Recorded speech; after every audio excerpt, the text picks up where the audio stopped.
What up, world? My name is Timothy DeJesus. Hi everyone, Aldric here. Hello folks, it's Kevin Kwok here. Hi, this is Jeremey Sea. I just wanted to say this about bottoms-up perspectives. It's about real lives, real journeys, and real perspectives. The whole idea behind bottoms-up perspective was from the word kampai, or in Asian culture, oftentimes we drink until the bottom of our cup is empty and we turn it over. So it's very much like just cheers, right? And building relationship. And that's what we're all about, is building authentic, solid relationships on a global level and being able to see things from a global perspective. And no, we're not Alcoholics Anonymous. We are here to be the voice of everyone. I love the idea that we're real people and we get to share our experiences with real people just like you. So we look forward to having you join us.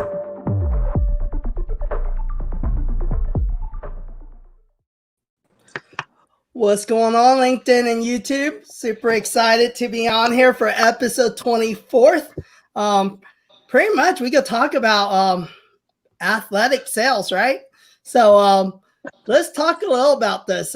So with all of you guys here, how many of you are athletes? If you've been an athlete, raise your hand. So we have our special guest right here. Before we start, Mike, why don't you share a little on your background, what you do, and introduce yourself? Yeah, sure. My name is Mike Morgan. I'm located in North Carolina.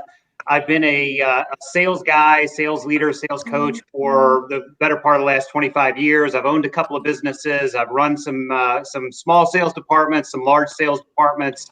My current full-time job is Senior Vice President of Sales for iHeartMedia in Raleigh. I've also got a sales coaching business that I do on the side called the Sales Champions Academy. And you know, I'm an ex-athlete. I played football through college. Wow. I played rugby, coached rugby. Most recently, I coached the Duke Rugby Club for 5 years here in Durham, North Carolina, and am just a passionate fan of pretty much all things sports, particularly rugby and football, and a lifelong student of the game of sales. Awesome. But, Mike, just to check, when you say football, it's American football, right? Yeah. Not the American, not the right. Thick skin, not round ball, right? So what position you play, Mike? In football, I played free safety, quarterback when I was a kid. Then just the skills didn't translate, and I played defensive back in American football, and I played several positions in rugby, which is kind of a universal. So since I'm in Kansas City, I have to ask you this. So are you a Chiefs fan? I am not, but I'm not against the Chiefs. I love Patrick Mahomes, and I love what they're doing with that program. It's been really exciting to watch it grow. Okay, that's awesome. So we're always trying to win people over. So I'm embarrassed to say I grew up a Redskins fan, and that leadership has just been a disaster for the better part of the last 20 years. And I'm a Carolina, Panthers fan. I grew up, was living in Charlotte as they were building the stadium and watched the early team struggle and then get better. So, not doing as well either way with those teams as you are with Kansas City, but fan nonetheless. Hey, but we've been a loser for many years. You mean the Washington football team? Yeah, Washington, exactly. Yeah, the Washington football team. That's awesome. That's insane. So, what about you, Tim? We go start with you instead of Jeremy this time. We go up. No. Changing it up. I only organized team activities I've done organized is I was on a football team in high school, and actually a tennis team in high school of all things. And that was fun. It's a good workout. But those are the only organized things. Now, aside from that, you guys have been following the show. I'm very passionate about basketball. I've been playing basketball almost every day now. So it's been fun, man, getting back in shape, getting my jump shot back, crossing people up. Yeah. Breaking ankles. Ooh. Are you breaking ankles on the court, Tim? Just a little bit, maybe. Are you wearing your $300 sneakers? No. Yeah, we don't wear those kind of sneakers too. Hang on a second. Hang on a second. Did you just say that tennis is disorganized? I mean, like, if that's so, what about basketball? What's that? Basketball is Did we just say that tennis is disorganized? If so, then what is basketball? No. I'm saying the only organized team. Tennis was one of the only organized sports I played. So I'm saying I played basketball, but I've never been on a basketball team per se. Okay, yeah, forgive it. Yep. What about you, Aldric? I'm more of an endurance guy. I grew up playing. Before I was endurance, I grew up playing badminton, and then I got too engrossed while trying to make to the school team. During a jump smash, my right shoulder went with the racket, with the shuttlecock. oh my god. So that ended it. And then along with that, I was doing martial arts, like taekwondo. But I got blacklisted before I got my black belt. Black belt. So apparently I got a little too violent, and that's that. So I decided, like, okay, maybe track and field suits me better because I got a lane on my own. You know, there's no contact, and it's a race against the clock, and that's about it. So I found myself that way. So I've a wide exposure. But I think the best way for me to really just feel good is to race against the clock and not inflict any sort of harm on other people or things like that. Or, you know, the way people think about it. I don't think I do, but usually if there are some form of bruises or things like that, doesn't look too good too. So I went to endurance. That's a little bit of my history. That's awesome. What about you, Jeremy? In it's really more of in school, right?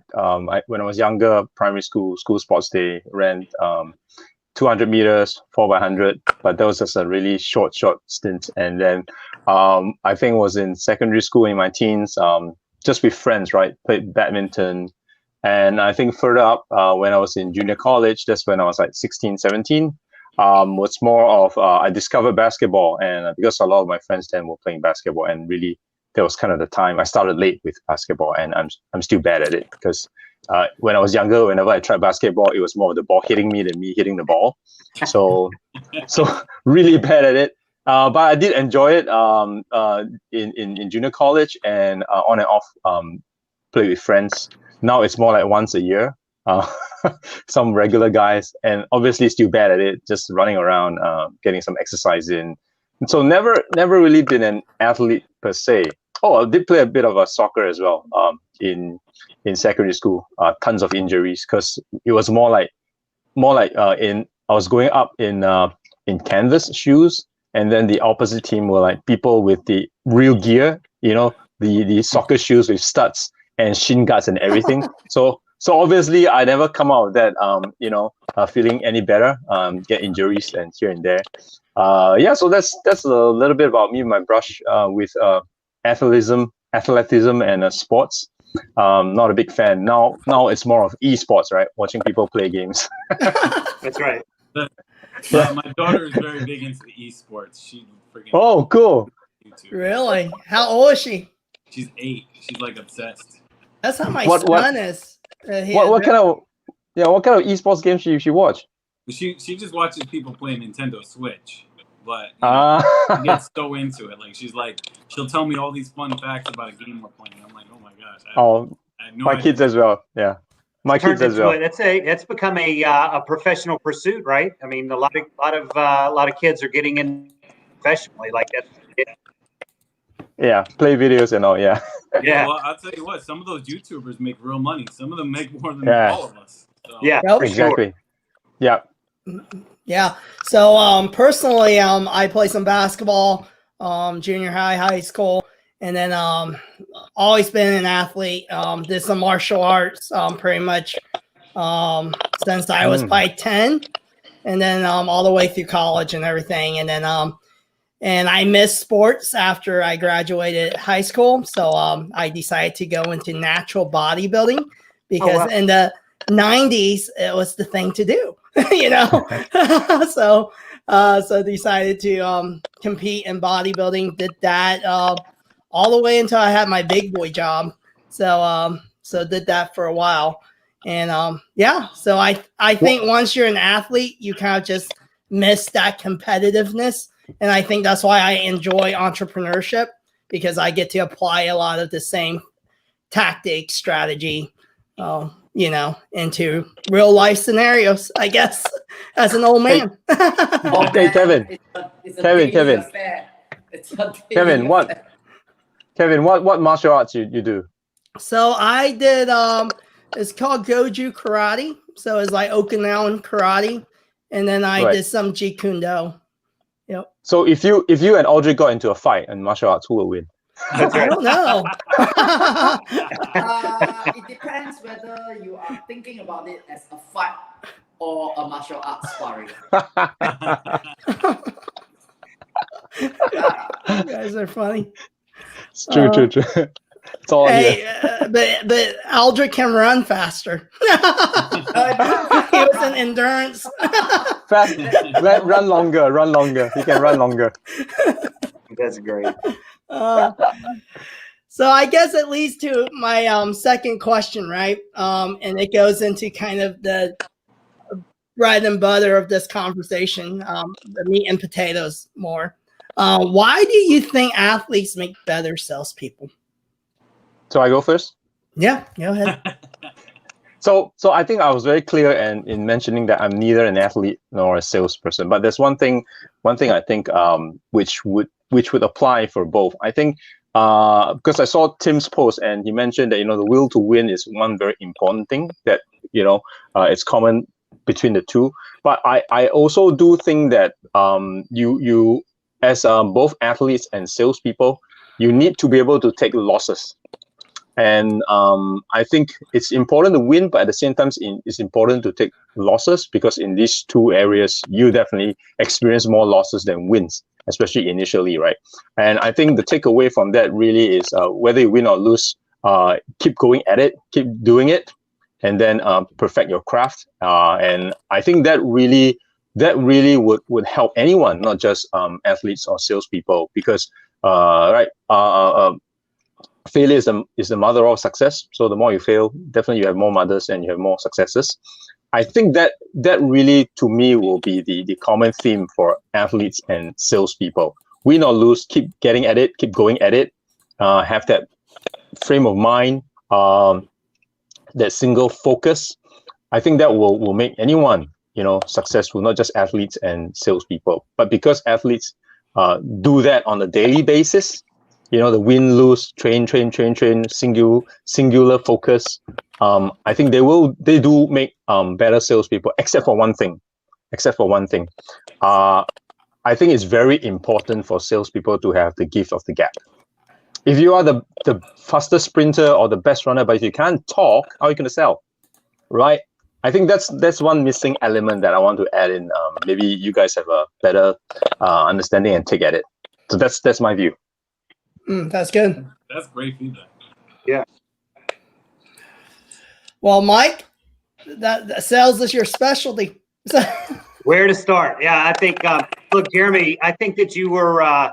Think that you're somehow covering up that you're not an athlete and a salesperson, because that was a spot-on kind of analysis of comparison of the two.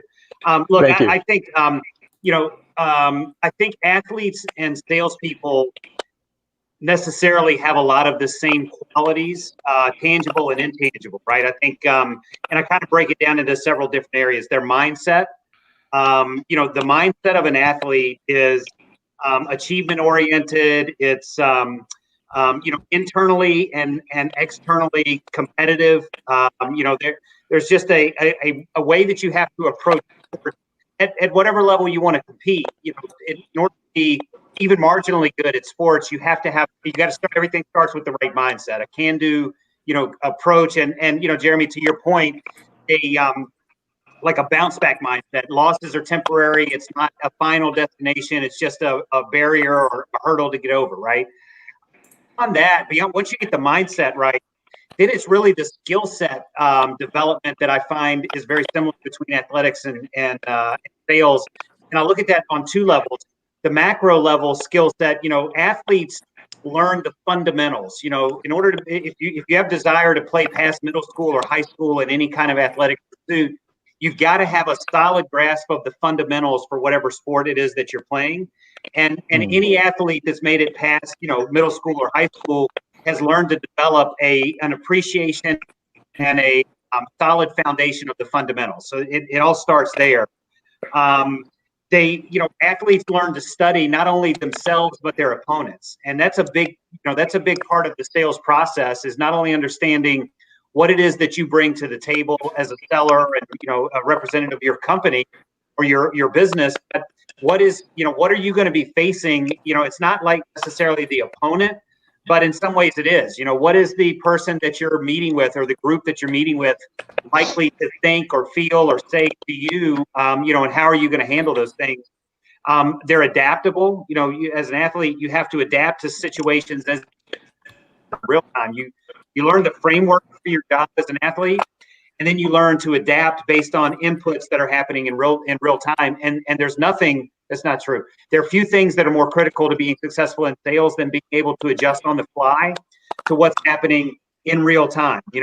Jeremy, to your point, the gift of gab, it's not necessarily being able to talk a lot. It's effectively communicating with people based on the inputs that you're being given.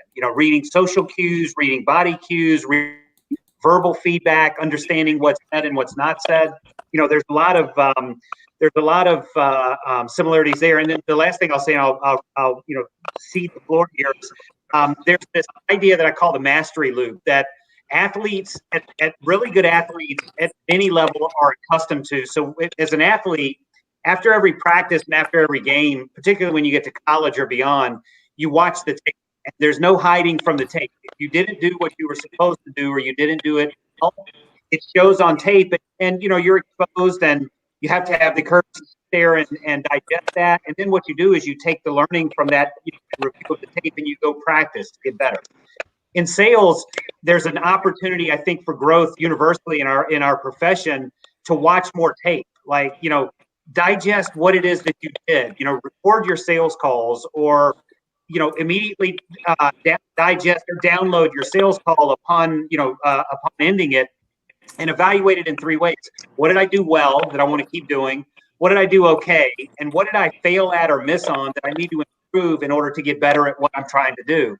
And and if you can do that with an open mind and be open to constructive criticism, like in athletics, you can continue to grow and excel as a salesperson. I think that kind of encapsulates the similar formulas between the two. That's Wow. good. Awesome. And I definitely agree with Mike. I think when it comes to athletics, I think a lot of this, it trains you to have mindset.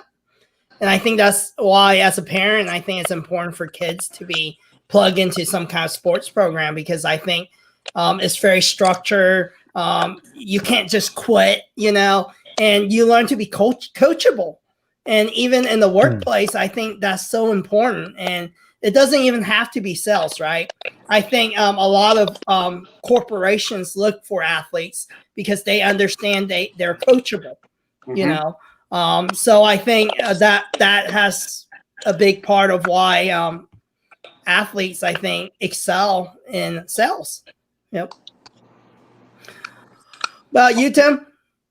So I would say, to me, I think one of the things that we don't talk about a lot is the collaboration piece, both in sales and in sports, right? Because the reality is, in sales, if you're a good collaborator, you also are good at getting referrals, which is a big part of sales that a lot of people just completely forget about. To be perfectly honest, in the car business, people really just completely underutilize referrals as a viable source of business. And the guys that do it well are able to sell 30, 40 cars a month, and they don't have to take new leads because they just have people coming to them left and right. Everybody knows who they are. Everybody knows what they sell, and they're able to just continue going. So I think, athletes, you have to be a good teammate. I mean, don't get me wrong, there's plenty of bad teammates out there. but the great teammates are also good, collaborators, and good collaborators can make for good salespeople. That's a big piece of it that if you don't know how to collaborate and work with people, then that's half of the battle right there. That's good. You, Aldric? I like the preparation and the competition element, and I think that's very relevant and applicable to our day-to-day life, whether we are competing in business. And by the way, when we are doing our own businesses, we compete 24/7 with the internet, right? We compete face-to-face and we compete online, and that's 24/7. So I think that the preparation part in sports is important, because if you want to get to the next stage, you have to train. And that means you have to go hard on your training. You literally have to understand that you cannot just get out when you're tired. You got to complete the sets. So in track and field or in swimming, it's very common to do things in sets. So say 4 sets of 15 times 400 meters repeat. And usually by the 3rd set, I want to pull off already, because I can't take it anymore. So then we learn how to cope with fatigue as we go along, and we battle this. The worst devils are here. They are not anywhere else. So I think that's the part on the preparation, which is very important, because it pushes us to the edge of our capability and more. Then the next thing would be competition. I love it. No strategy can last. No paper strategy can last. Everything goes out the window. You have to be able to respond at the time, make the right move, and the right move for every game is a different one. So sometimes you've got to have a strong finishing kick. Sometimes you just have to get rid of the people right at the middle. And I always like to tell some of my mentees this. I say that if you have that sports mindset, the important thing when you bring to your training is to be able to build destruction buttons all around you. So whenever you need to, press that self-destruct button and go. Even if it means killing yourself. Take some guys with you, kill them. Kill them along with you, you have a chance to win. That's what I think. I think we see why you got blacklisted in your martial arts. I guess. I like Kevin, I'll follow up on the the thing that you mentioned, being coachable. I think that's a huge characteristic that you share in both sales and in professional sales and in athletics. You have to be coachable. And what's interesting is in sports, the best of the best, like the Michael Jordans, Kobe Bryant's, LeBron James, they seek out coaching. They don't know everything. They don't pretend to know everything. Even though they're at the best, they're the best of the best at what they do. They're constantly looking for coaching because they know there's always another edge that they could get if they can learn one more thing. I think that, again, I think in sales, that's a big area of opportunity for growth with a lot of salespeople is no matter how long you've been doing it, no matter how well you think you do it, there's definitely something you can do better and someone you can learn from to get even closer to, mastery. And I don't think any of us have ever or will ever achieve complete mastery in sales. It's the pursuit. It's like the pursuit of excellence in athletics. But having a coach and being coachable is critically important. And I also think that's the biggest opportunity in leadership in sales. Tim, you've been in sales, I think, for a long time, and particularly in the automotive business. I've worked with a big automotive agency and understand a lot about that business. There are a lot of really bad sales managers and sales leaders that can completely teach you how not to do everything, but can't teach you how to do anything. And that's probably one of the biggest areas plaguing our profession is just the leadership not being effective at growing future leaders and future sales, sales professionals. That's so good. Very true.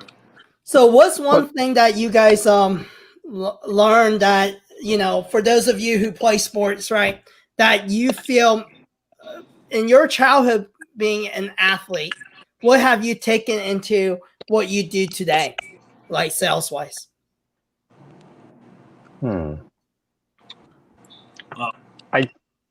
if I can go first, right? I just want to relate to what Aldric said earlier about sets, because as you guys know, once a year I need to do my military physical fitness test. So the toughest one being 2.4 kilometers run, and that's 6 rounds on the track, 6 rounds on the track. And to Aldric's point, I always have this struggle because I don't train for it, and I put myself out there.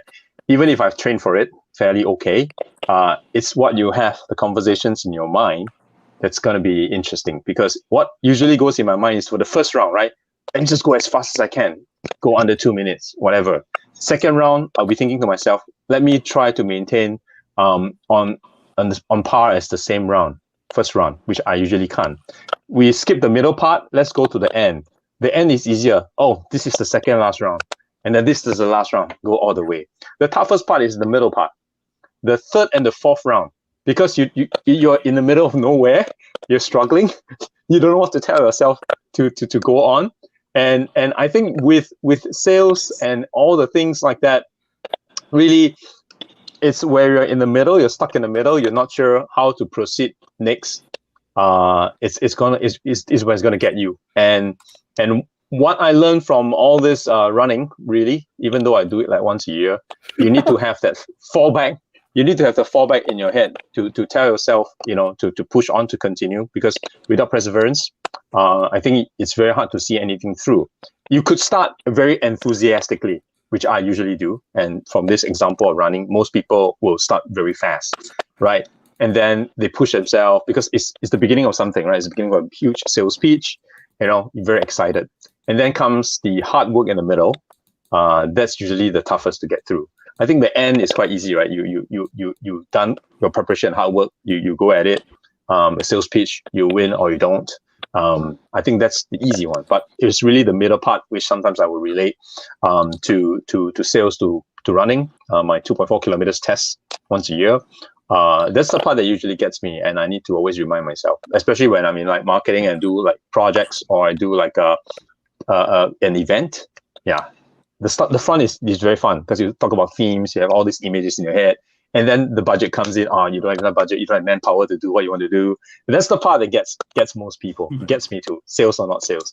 So I will relate it back to my running and fall back on that experience and think, okay, I need to get through this and go for the end. So that's why I take along with me. At least once a year, I get a reminder, have that conversation with myself, especially when things get tough.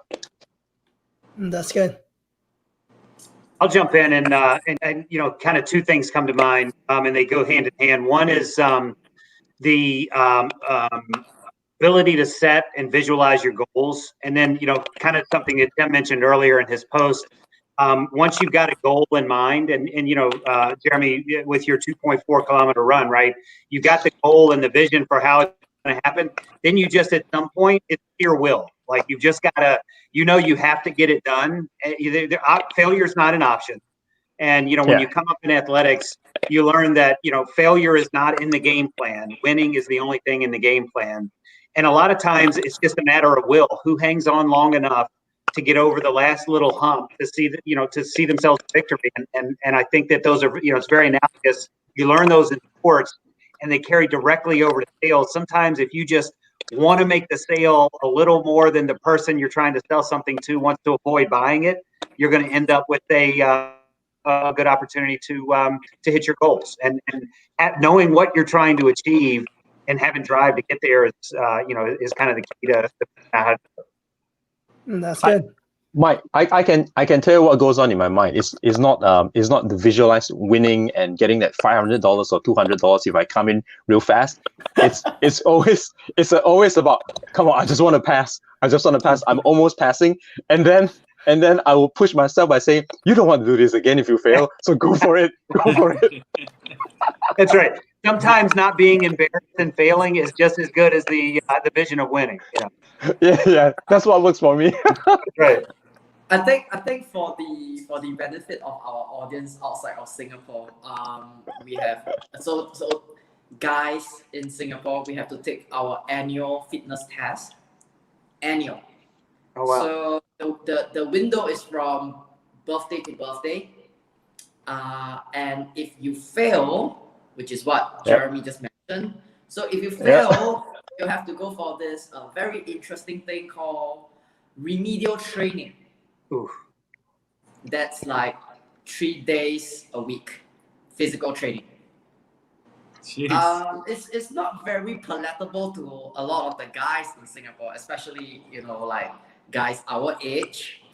So how old? Time to play video games or Smash Brothers or something like that, right? So during the actual test, we would rather kill ourselves just to pass, fly under the radar, and that's it. Just Wait for the next Aldric, year. so at what age do they stop testing? Once you cross the age of 40, they will make sure you take the health test. They check your ECG and all that, so that you don't crash and burn and die while you run, right? You are supposed to take it for, I think, for as long as you can, until you fail that medical. Yeah, until you fail the medical. Correct me if I'm wrong, Aldric, because I'm 45. I still check out fine, so I still have to continue to take it. As for the military service, it depends on your rank. Other ranks will be, I think, if you complete enough, you clock that enough times, you probably finish, I don't know, mid-30s, somewhere around there, if you do it every year. But for other ranks, for officers and above, I think you're liable to serve till you are 55. And the reason why I'm still serving at the age of 45 and I'll probably finish before I'm 50, hopefully, is because I was away in China for about 9-10 years. I didn't get to do the service. I deferred my service, so I'm serving for a last time. And just to add on to Aldric's point, 1 year to 1 year, you got your birthday to birthday, you got 12 months. Within this 12 months, you can go and take that physical fitness test, which includes the 2.4 kilometer run, push-ups and sit-ups. You have to do all of them in the same day. You can go and fail as many times as you want.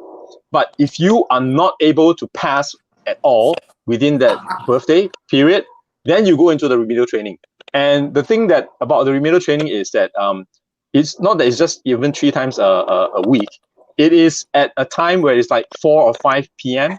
on a weekday where you're supposed to be at work.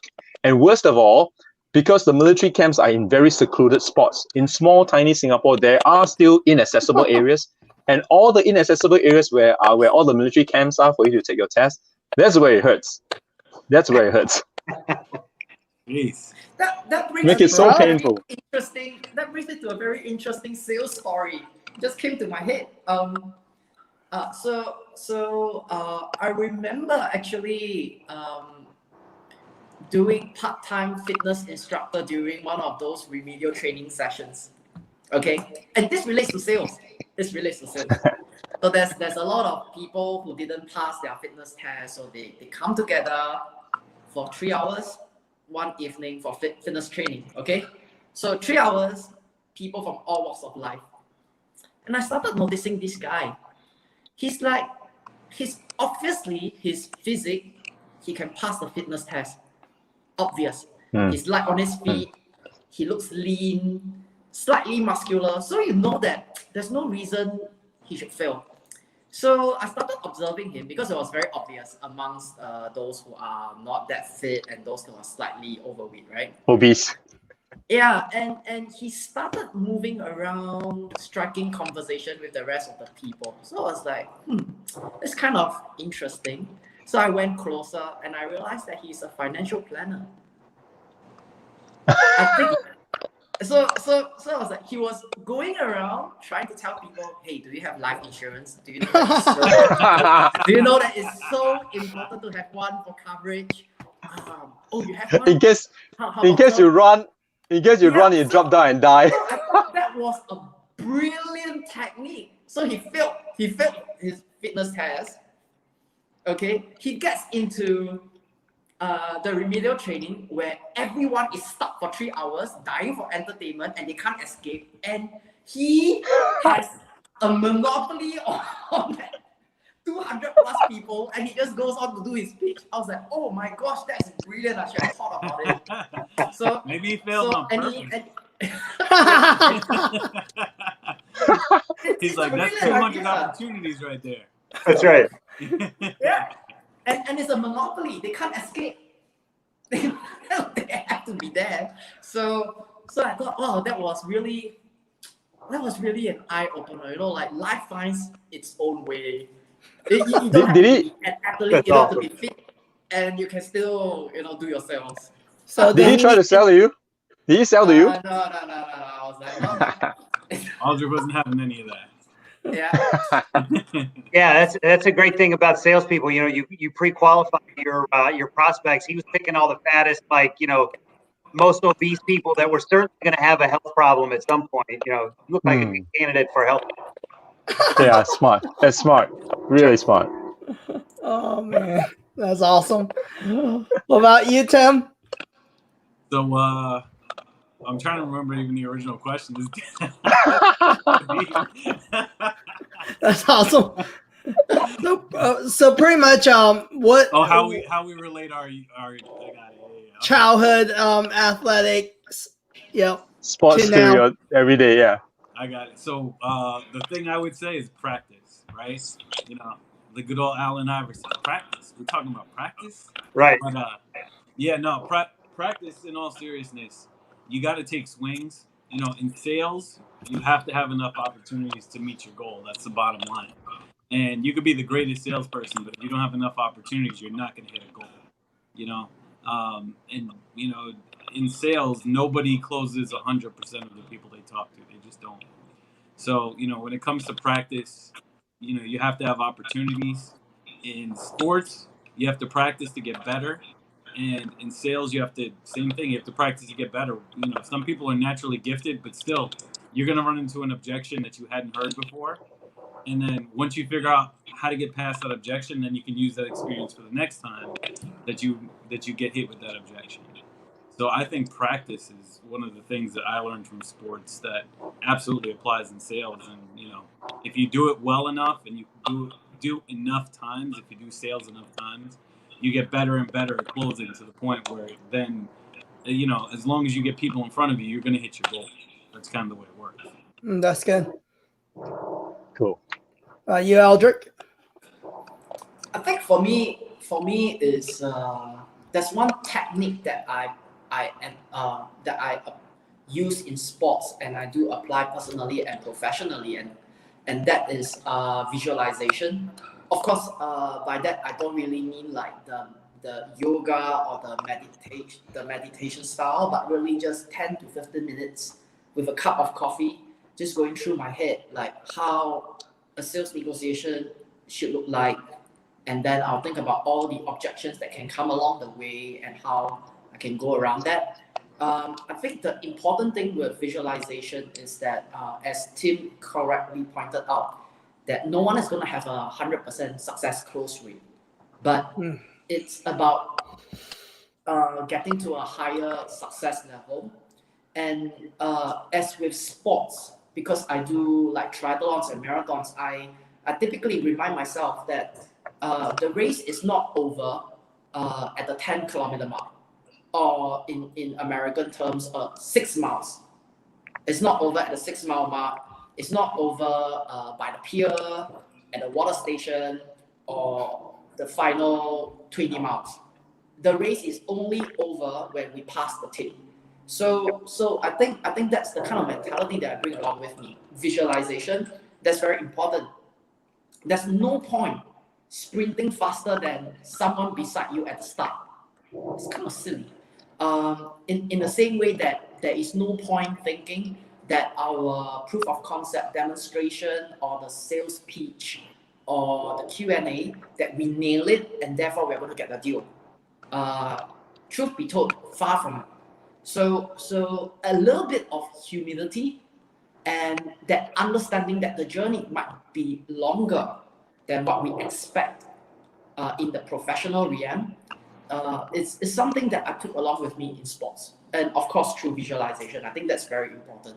Just because you have a very, maybe you have a standing ovation in your sales pitch, that doesn't necessarily translate to sales revenue. They could just be very entertained, and then after that they'll be like, oh, okay, but we'll still go along with that, the other person. You never know, right? So that's what I think. It's a journey, a very long one, and it's probably one that we need to learn how to maintain our focus. That's good. Yeah. So I think for me is just being competitive. So I think just being an athlete as a child, you start learning like what's healthy competition, you know, and I think I bring it into today, you know, as an entrepreneur. When I was in sales, I don't like seeing people beat me. So I'm super competitive, and I start, I like to keep my competition close, and I am always studying them. So even in business today, my mentality is very different, right? I think just as an athlete, you watch plays, you watch what people do, and we play footage. I mean, my wife would catch me. So I'm in the marketing field. So for those who might not know, so I would watch people's ads. I would watch videos over and over and over and over again at 3 a.m. And then I would start studying people's analytics, like why someone's LinkedIn profile getting this much engagement, or hey, what are they doing and what kind of tactics are they using? And then I'll try it. You know, I'll do all this different things. And I think I picked that up from just as a kid because I just want to win, you know. And I think in order to win, even when I was in sales, and I did my share of car selling too. And I remember I've never done car sales. I was a software engineer, went into entrepreneurship. I own my own businesses. So I kind of worked backwards and then went into car sales, right? So I was the only guy at the dealership that never sold cars. And, you know, in some of my last episodes, it was after I took a bankruptcy and I was looking for a job. So I went into, hey, let's sell cars. I couldn't get a job at the time. It was, I think, around 2008 when the stock market crashed and everything. So I was like, let's sell cars. People make good money selling cars. And then you got these guys that's, like Tim said, that's been around forever. And they have people that just go straight to them and they sell like 30, 40 cars a month. And so I would go sit in their office. I would go eat lunch with them and start befriending them and start actually learning. But I'm not telling them that's what I'm doing. And I'm like, so why is Bob so good at car sales? You know, so I would, hey, want to go barbecue at my house? And I start like learning and getting to know them. And I'm like, that's what he does, you know? And then I started putting together my own strategy on how to do it. And slowly and surely, you know, I was selling 20, 30 cars, you know? And Wow. I think things like that is important, is paying attention to what other people are doing. And I think just a child being an athlete too, understanding that you're not always going to be the best. There's always someone better than you out there. And don't get comfortable. And I think it's so important in our everyday, and not just in sales. Is I think we are in business too. You know, we start hurting ourselves when we start getting too comfortable. And I think it's something that it's good to talk about during the pandemic, right? There's a lot of businesses that got very comfortable. Mm-hmm. Yeah. You know, people were doing well, the economy was good, and we got comfortable. I catch my own business doing that. Oh, we're very sustaining. And then the pandemic hit. Now what? You know, all of a sudden, everyone's like, oh, I need to do something. But why did we get comfortable in the first place? You know, we stopped striving. We stopped seeing like, hey, what's new out there? Especially in my field, right? In marketing, people do the same thing and it's working. So why change? You know, why do Zoom meetings? Zoom calls never made sense. There was so many big companies that wanted to do conferences. I remember pitching to people, hey, one day people could do live shows like this. Oh, no, that'll never happen. Oh, there will always be Oprah and all those shows. You know, TV is where it's at, right? And now look at today. There's more live shows than I can count. You know, people are going live every hour, you know, every minute during this pandemic. But large corporations get comfortable. And then we stop growing. We stop learning. And I think that's so important. And all of you guys, you know, who play sports, is when you get comfortable, you're going to get beat. Yep. Mm-hmm. Yeah, for sure.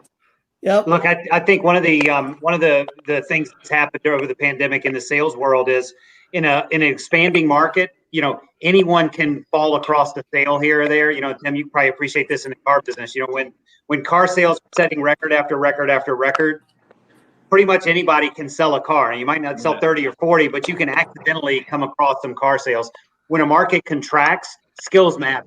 Like you can't accidentally make a sale in a contracting market. You have to earn a sale through the skills that you needed to develop to learn how to sell efficiently and effectively. If you didn't do that in an expanding market, you're completely screwed and lost right now in a contracting. And that's where skills do matter. In sports, you can't play basketball at professional level with marginal skills. You've got to have top shelf skills. You develop those over time. The same thing in sales. It just matters. Yeah, no, it's funny you say that. That was literally my exact experience being a consultant for auto dealers. Right after COVID, everybody thought they were King Kong because it was just a rush of customers who had been sitting on the sidelines for 3 months. So they're like, I'll have my best month ever. I don't need anything. And then, now reality's starting to set in, and it's like, okay, so you do need my help a little bit now, don't you? Yeah. You're not as much King Kong as you thought you were. Yeah. But it's very true. I mean, and the reality is that the sad thing is because of the pandemic, now that the rush is gone and it's hard to get cars, I've started seeing some car dealers close down. So it's exactly what you said. Like the skills do matter. You have to be able to know how to buy cars because crazy enough, like that's something that people don't understand. Like you have to buy a car at the right price in order to be competitive in the market. Yep. And it's just something that they get lost because they get comfortable. They just get set in their ways, and next thing you know, they get beat because somebody else is buying cars better and getting more customers. It is. Yeah, the other thing, Kevin, I wanted to add, everybody is in sales, whether you want to admit it or not. Jeremy, you said that you're not really, you're not in sales and don't have a big sports background. Every one of us is in sales. You're either good at it, bad at it, or somewhere in the middle. If you're a manager of an engineering firm, you're in sales. You're trying to sell your staff on whatever it is you're trying to get accomplished. Kevin, as an entrepreneur, you're constantly in sales. You're trying to sell clients. You're trying to sell your staff. You're setting direction, and trying to sell the vision that you have for where you want your company to go. I mean, I think sales is one of those universal skills that applies as a mom, dad. You're trying to sell your kids on why they need to eat their dinner and stop complaining. Either you're winning the sale or they're winning the sale, but one of you's winning. I don't sell. Well, I don't sell to my kids. I use the stick. That's right. And I always tell people, people forget, it's so true. You're even selling when you're applying for a job. You got to sell yourself, and the people that get the interviews are the ones that are good at selling themselves. Is how you package yourself, Why are people on LinkedIn? It's not just entrepreneur or salespeople on LinkedIn. Yep. It's people who are branding and packaging themselves for the next opportunity. So it's so important, right? Every day, it's so true. We're selling, and I always tell people, sales is the heartbeat of every business. And when you aren't selling, you die. Mm-hmm. So the engineers don't eat, the developers don't have nothing to code. So you have to sell.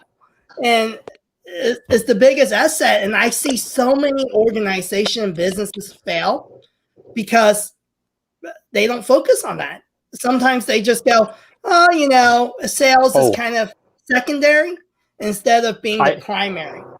So I can tell you why big organizations fail, especially in these times of pandemic.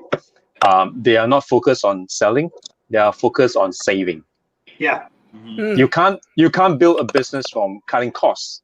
Yeah. You need to invest. You need to sell to get your business up where it's supposed to be. Not savings. Savings help, yes, but if you're not focused on selling and training your people, honing their craft at this time when everyone's on lockdown, and you're just thinking about cutting costs, cutting salespeople, there you have it. The whole thing spirals downwards. So that's my take. That's my take. And it's funny because whenever businesses are struggling financially, the first thing they always cut is Marketing. And I'm like, yeah. Stop telling people what you do and why you do it and how it's better than everybody else, and surely they'll keep coming, right? And I'm like, it's marketing that generates the potential opportunities for the salespeople. And then it's like Aldric said, and they cut IT. Well, if your employees can't work effectively with efficiency, then you lose even more money. So like even myself, I was a marketing director and for a corporation, and it never made sense to me. I was like, hey, executives, why are you cutting our budget? It doesn't make sense. If we're struggling, why are we cutting marketing? Because you're taking away the attention, right? But it's so true. Like if you're watching the industry right now, it's like you'll see like so many people are on pause. They're cutting people, when you should be investing in your people. Yep.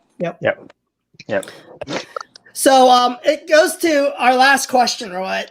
What is something we can learn from an athlete's mindset that we can apply to sales? It's as what I said, right? Take every losses and every wins. Maybe the losses will mean more because you need to go back and practice. And I actually like what Mike said earlier, the fundamentals, right? And I think that's so important. If you looked at, because I'm still watching the Last Dance. If you looked at, awesome, really awesome. I don't know why I'm struggling going through it. If you look at that, and Michael Jordan has talent, we all know that, but he practices harder than anyone. Than anyone. Why? Why is that so? Right? Why is that so? I think it goes back to that mindset. You really need to practice. You need to get your fundamentals right, because that's the basis, that's the foundation for success. And if you're not willing to put in the sweat and the hard work, you can forget about everything, right? So I also like what Mike said earlier, right? Looking at your videos, critique yourself, look for areas to improve. Look for a coach if you need to, right? But you must be able to critique yourself, take it in the right light, all for the good namesake of improving yourself to be better at the game. So I do think that's critical, very, very important, right? The fundamentals, practice, able to take that loss, and be humble and practice more to ultimately attain the success. I think that's key for me. And while Jeremy's talking about The Last Dance, right? I'm a huge Michael Jordan fan since I was a little boy. So I think what's interesting is also Jordan had that killer instinct, So like he has talent, but he became great because of that mindset. Like very few athletes have that mindset. And I think Kobe, since we're talking about, basketball, Kobe had that mindset. As much as people don't like it, Tom Brady has that mindset, right? That's why they're GOATs, is that they're hungry. And it doesn't matter at what age, right? And everyone talks about Michael Jordan at his prime when he won his 6th championship, but no one looks at what he did for the Wizards. Yeah. I mean, think about it. That team was like the worst team in the NBA when he decided to, go from ownership to being part of the team. And for someone that was in his 40s, I mean, I struggle on the court and, at 40, and I can't imagine, playing at NBA level against all these young cats. And when Jordan came into the game after retirement for his 2nd time, he was playing against like Iverson, Kobe, some of the best basketball players in history. And he was competitive. Yeah. I mean, he scored like 50, I think, still, in some of the games. And he had like C players around him. He didn't have the all-star cast he had on the Bulls.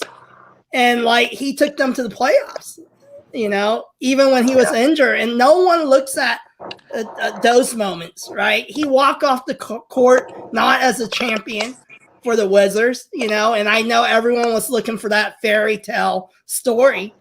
but he walked off as just an old guy doing what he loved. Yep. You know, but he was great.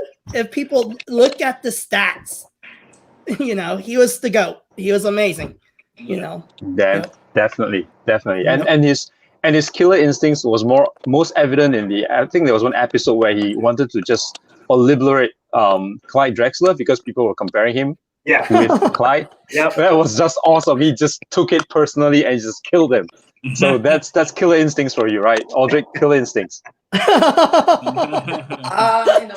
way, and we have to use it. We have to use it in a very we have to apply it. We have to apply it when the context comes along, right? So since the segue is onto me now, I'll just carry on. I think what's important when it comes to the athletic approach to sales is I like to sum it in this way: is it about being the first, or is it about being the best? Ooh, that's good. Deep one. Is it about being the first, or is it about being the best? So there's the competitive element, and at the same time, there's the legacy element. I think a lot of us who doesn't watch NBA or basketball, we will all remember Michael Jordan for his legacy. I will not remember the scores of all the games that he has, or whether he's the MVP or the top player, but he has left a very deep impression in me. Just someone that is so into his craft as a professional. And we can see this all along history. We don't really remember the number of battles that Napoleon Bonaparte has won. I think he has a win rate about 80+%, and Waterloo finished that. But he left so much legacy, like the civil code, and the liberalization that he brought to France, that will live on forever, even though he's not French. So I think the question that we need to ask ourselves as we pursue sales after sales every day is: are we there to be the first in that sales transaction, or are we there to really be the best that's there? And the best doesn't win all the time. Right. Yeah. The best doesn't win all the time.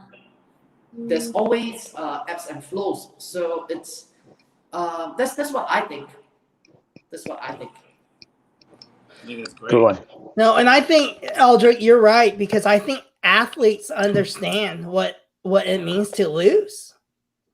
Because think about it, if you play in sports since you're a kid, you're going to lose at some point, because it's not just dependent on you, right? It's also your teammates and everyone else, you know?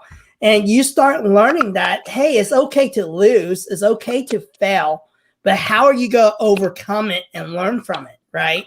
And I think in business and even in sales every day, you're going to have no's. You know, you're going to come across people that are not interested, you know, and it's okay, you know, but how are we going to get better at it? How are we going to relate and close that deal? I think that's so important. It's such an important mindset, because I remember even when I was training some salespeople, there was a time I was in software sales, right? And I had some younger guys, and they get so frustrated when they can't close the deal, because a lot of times companies would act like they're interested in the software, and they'll waste all their time and take them all the way to, you know, the end. And then they're like, oh, we decided we are buying from someone else, you know, and those guys get like heartbroken. And I'm like, dude, it's just part of the process. It's okay, you know? And they become so down that they can't even function the next day. And they're like, oh, I can't do this job anymore, Kevin. I'm giving up. This is just, I don't like it. And so many guys give up. But I think the good sales guys, they understand it's part of the game. And they actually enjoy it. You know? They have that, you know, drive to keep going, you know, because in sales, I think you just get beat up every day. Yeah. I think you start your day just getting beat up daily. Yeah, I'll share my take. One thing, I was just finished watching a series on the New Zealand All Blacks, who are without question the best rugby club in the entire world over the history of rugby collectively. They're the winningest organization, And I was kind of relating it to defensive backs in football. One of the position guys on the All Black converts kick. He has to kick every time or when there's a penalty. And when you miss a kick, it gets in you have two choices. It gets in your head, and you start assuming or questioning everything that you're doing. Can I make these? I used to be able to make these kicks. Why can't I make them now? What's happening? Or you just miss a kick and move on to the next one. And as a defensive back in football, you're scored on, or passes are completed on you all the time. When there's something bad that happens, you have to let it go and get ready for the next play as if nothing bad has happened. And it's that short-term memory and the expectation that you can always win the next one. That view of the possible, just give me one more chance, I'm going to win the next one. And I think instead of that mindset, doesn't matter how many times I lose, I just got to win one more than I lose. That's what really matters. And I think that in athletics, you develop that kind of approach to life, and it carries over to sales. Wow. So good. That's great. So, my take on this is, and just going back to like a Last Dance example, right? So, couple things. So, when you want when you have the last shot to take, whose hands do you want the ball in? I mean, very clearly it's Mike, right? So, in sales, when you have that mentality, like, hey, I got one shot and I got to make this shot, right? That's what drives success in sales. And I think that's really where you see some parallels. Because especially, like, we've talked a lot about the auto industry. But the reality is, in the auto industry, many times, you got one shot. You have one shot at that customer. If they leave, there's a good chance you will not see them again. Yep. Even if you do religious follow-up and you're great at follow-up and you gave them and you made a lasting impression and everything. But after that, that's it. So, in sports, you got that one shot, you got that last shot mentality. In sales, it's the same thing, right? You want to be able to bet on yourself. You want to be the one who's going to take that last shot. Yeah. So the other similarity I'll draw to Mike, which makes really successful salespeople, is, what? Mike didn't care if you liked him as a friend. He was going to push you to the point where you were going to be better, right? And sales managers should be that way. Sales managers should be, as a sales manager, as a GM in at an auto dealership, my mentality was always with my employees, look, you don't need to like me, but you got to do your job. That's it, And I intentionally made a point to try to get everybody to like me, but the reality is, look, at the end of the day, when I say shit needs to go down, it needs to go down. That's it. There's no two ways about it. So, Mike's approach is very relevant. Because the reality is you have to have that mentality in sales, hey, and in leadership too, but in sales especially, right? Hey, if I give you a directive, I know what I'm talking about. Follow the directive. Because if you don't follow the directive, the whole thing could go sideways. Yep. And it's interesting when you watch the interviews too, how a lot of his teammates didn't appreciate Mike. But then you look back at how much money they brought in because of Mike and the opportunities they got. I mean, being in sales and an entrepreneur, like I can understand where Michael came from and watching that to the point where it put tears in my eyes, because a lot of times your team members or your employees don't see what goes on behind closed doors. They don't see the paying and the investments that you put in to put them in a place where they can win. Yep. Same thing with sales manager, because we win together. Every sales organization understands if you win, the teammates win, I win. And they don't see what goes down behind the closed doors, what the GMs are doing, and there's a lot that goes into leading a team and making things happen. And I think sometimes people look at managers and entrepreneurs, sales leaders as bad guys. Yeah. Because when things don't work out, hey, let's blame the boss. Exactly.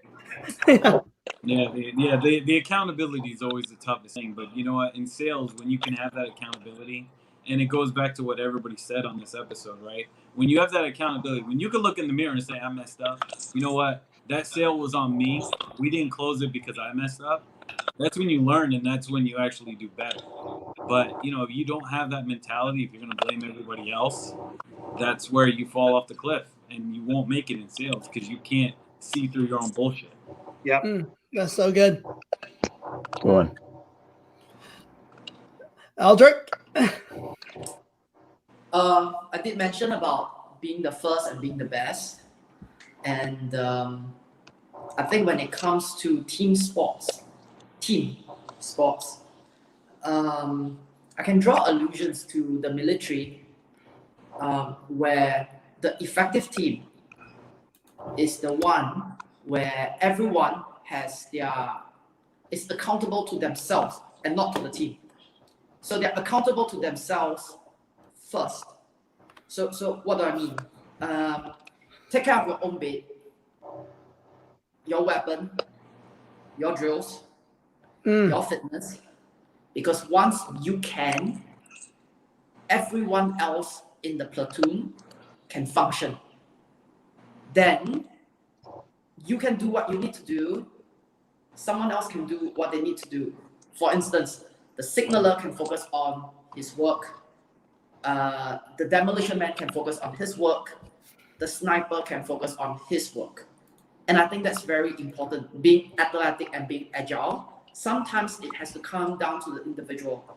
Because if having a close-knitted team is a good thing, but what happens if there's always someone that is requiring your support? I think that also ties in with what you just mentioned, which is the push from behind. And I would like to think that sales professionals, by definition and by the profession that we do, we should be very highly motivated already. It is a very tough job. If you're not, and knowing that the remuneration is commission based, the odds are already stacked against you. Already. It's like trying to win an Olympic medal. I think what's the odds? Like 1/8 million or something like that in 4 years. So if you're not motivated, you don't take care of yourself, you don't drill the sales drill in you every day, you don't visualize, you don't go out there and try to meet people, you don't actively go pitch and take fake failure into your stride. I might be wrong, Mike, but I don't think these are the people that you will want to coach as well, because it's very difficult to begin with. There must be some fundamental ingredients that's important, like like attributes has to be there, and it's not about what you do when I'm around that matters. It's what you do when I'm not around that matters. Yep. I can give you a training plan for a marathon. Are you going to execute it when I'm not around? If Right. you do, that's good. If you don't, and you only rely on those sessions where I'm there to time you, you're not going to make it. So that's what I think. I think longevity in terms of attributes is very important. And if we are not self-motivated in a commission-driven kind of a profession, let's say sales and some types of marketing, I think sometimes we have to really reconsider what we can excel in life. That's what I think. That's good. So, Mike, before we end tonight, so you being a sales coach, right? So Yep. I get this a lot where guys come to me, or girls, where they're like, Kevin, I'm just not born motivated, and I'm just not driven like you are, right? So, I'm not made this way. I'm not designed this way. So Yep. What's one advice that you can give for younger salespeople or new salespeople, right? They don't have to even be young, right? What creates drive and motivation? So that's a great question. I think that if you don't bring some degree of intrinsic drive and self-motivation, sales is a horrible career path to take. And I think that's like the I think that's the ticket to entry. You know, if you are driven and motivated and don't have any skills, no problem. I'll take you all day, sharpen your skills, teach you the fundamentals, and put you in a position to be more and more successful as you go. What I've always told people that I coach is, look, if you're in sales to make $30 or $40 or $50,000 a year, let me stop you right now. Get out of it and go find a retail job or something else that doesn't require the stress that a professional sales job requires, because you can make that kind of money somewhere else. If you want to earn every bit of what you're worth and want to push yourself to see where your limits are, sales is literally the best career path you'll ever undertake, because there are no limits other than the ones that you run into when you're maxing out your own ability. And it's, I think if you don't have the drive and motivation, I can't give that to you. That's got to come from, it's kind of like when Aldric said training for a marathon or training for a triathlon. I run, walk, I cycle a lot. If I wasn't driven to do an Ironman, no training plan in the world would get me through it. Because I'm just not willing to do the work that needs to be done to make the end result come to life. And that's what sales is about. Sales is the process of doing, a specific set of things better and better each time you do them. And you have to, and no one's going to be behind you, tapping you on the shoulder saying, "Hey, Mike, did you do those things you were supposed to do in the last 30 minutes?" That's just not going to happen. You've got to do those yourself. And if you're not doing it, if you're not driven like that, do something different, where you punch in a clock and clock it down. That's awesome. Hey, thank you, folks. Go ahead, Aldric. Just give me one. Mike, I have one question for you. What if Sure. the person that you're coaching is telling you that, hey, this is too much, I need my work-life balance? What are you going to tell them? Look, I think you've got to decide where your priorities are. Everybody. I don't think there's a work-life balance. I don't think that's a real thing. I think that there are times where you have to invest more in this area, times where you have to invest more in that area. But Michael Jordan is a great example. If you want to be a pretty good basketball player or a pretty good salesperson, then conduct yourself and prioritize everything in that level. If you want to be the best of the best and the very best that you can be, there's going to be some sacrifice that comes along with that. There's only so much space, and you have to decide how much you're allocating to the things that you're trying to accomplish. And personally, work-life balance is a struggle. When you're on the grind and you're trying to accomplish goals, sometimes it's hard to balance that with what you want to do when you're not, outside of your professional life. But we all have to make those decisions. That's so good. It takes sacrifice. Yep. Yeah. So join us next week. Episode 25 is intersection between business and spirituality. So it's going to be a exciting episode. So it's going to be an interesting episode. So thank you, everyone, for joining us tonight, and we appreciate all of you. And thank you so much, Mike, for joining us, and thanks for the golden nuggets. So thank y'all for having me. Had a great time. All right. Thanks, Mike. Thank you. Thanks, Mike. Y'all take care. Have a You good night, too. everybody. Bye. Bye-bye.